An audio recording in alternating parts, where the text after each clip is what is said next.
नमस्कार। चलिए आज आपको ले चलते हैं मधुबनी कला की रंगीन और जादुई दुनिया में। ये भारत के दिल से निकली एक ऐसी जीती जागती विरासत है जो आज भी अपने हर रंग और हर लकीर में कहानियां सुनाती है। जरा सोचिए, एक ऐसी पेंटिंग जो इतनी चटक हो, इतनी जिंदा दिल हो कि बस नजर ठहर जाए। यही तो मधुबनी कला का असली जादू है। ये सिर्फ खूबसूरत तस्वीरें नहीं है, बल्कि ये हमारी संस्कृति और हमारी सदियों पुरानी कहानियों का एक आईना है। तो ठीक है, चलिए शुरू करते हैं। इसकी गहरी जड़ों और इतिहास में उतरने से पहले आइए सबसे पहले ये समझते हैं कि आखिर मधुबनी कला है क्या, इसकी आत्मा क्या है। मधुबनी कला, जिसे मिथिला आर्ट भी कहते हैं, बिहार के मिथिला इलाके से आती है। और पता है मधुबनी का मतलब क्या होता है? शहद का जंगल। नाम ही कितना मीठा और खूबसूरत है, बिल्कुल इस कला की तरह।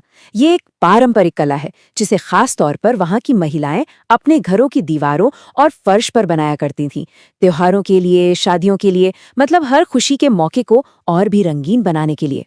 अब जब हम ये जान गए हैं कि ये कला क्या है, तो चलिए जरा समय में पीछे चलते हैं और इसकी गहरी प्राचीन जड़ों को खोजते हैं, क्योंकि इसकी सुंदरता के पीछे ना एक बहुत लंबा और दिलचस्प इतिहास छिपा हुआ है। माना जाता है कि इस कला की शुरुआत रामायण काल में हुई थी। कहानी ये है कि जब राजा जनक ने अपनी बेटी सीता का विवाह भगवान राम से तय किया, तो उन्होंने पूरे राज्य को सजाने का हुक्म दिया। और कहते हैं बस वहीं से इस खूबसूरत कला का जन्म हुआ। सदियों तक ये कला गांव की दीवारों पर ही रही, लेकिन फिर 1960 के दशक में एक बड़ा बदलाव आया। बिहार में भयंकर सूखा पड़ा और तब सरकार ने महिलाओं को प्रोत्साहित किया कि वे अपनी इस कला को दीवारों से कागज पर उतारें, और बस यहीं से ये कला पूरी दुनिया में मशहूर हो गई। तो अब जब हम इसका इतिहास जान चुके हैं, तो चलिए अब इसकी पहचान करना सीखते हैं। मतलब अगर आपके सामने कोई मधुबनी पेंटिंग आ जाए, तो आप उसे कैसे पहचानेंगे? इसकी अपनी खास भाषा क्या है? मधुबनी पेंटिंग को पहचानना बहुत आसान है। सबसे पहले तो इसके चमकीले प्राकृतिक रंग देखिए, फिर इसके डिजाइन जो बहुत ही बारीक और उलझे हुए से लगते हैं। इसकी एक और बड़ी पहचान है इसकी डबल बॉर्डर वाली लाइन। और सबसे मजेदार बात, इसमें आपको कोई भी जगह खाली नहीं मिलेगी। पूरा कैनवस छोटे छोटे पैटर्न और डिजाइन से भरा होता है। इसमें अक्सर सूरज, चांद, मछली, मोर और देवी देवताओं की कहानियां होती हैं। लेकिन रुकिए, मधुबनी सिर्फ एक तरह की नहीं होती। कह सकते हैं कि इस कला के परिवार में 5 अलग-अलग शैलियां हैं और हर एक की अपनी खासियत है। चलिए एक एक करके सबसे मिलते हैं।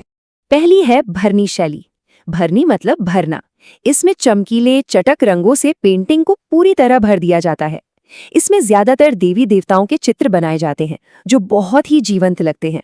दूसरी है कचनी शैली। यहाँ रंगों से ज्यादा बारीक लाइनों पर जोर होता है। इसमें बस 1 या 2 रंगों का ही इस्तेमाल होता है, लेकिन डिजाइन इतना लयात्मक होता है कि आप देखते रह जाएंगे। तीसरी है तांत्रिक शैली। ये पूरी तरह से धार्मिक और आध्यात्मिक तस्वीरों पर आधारित है। हर तस्वीर, हर प्रतीक का एक गहरा मतलब होता है जो आपको सोचने पर मजबूर कर देता है। चौथी है गोधना शैली। ये पारंपरिक टैटू डिजाइन से प्रेरित है।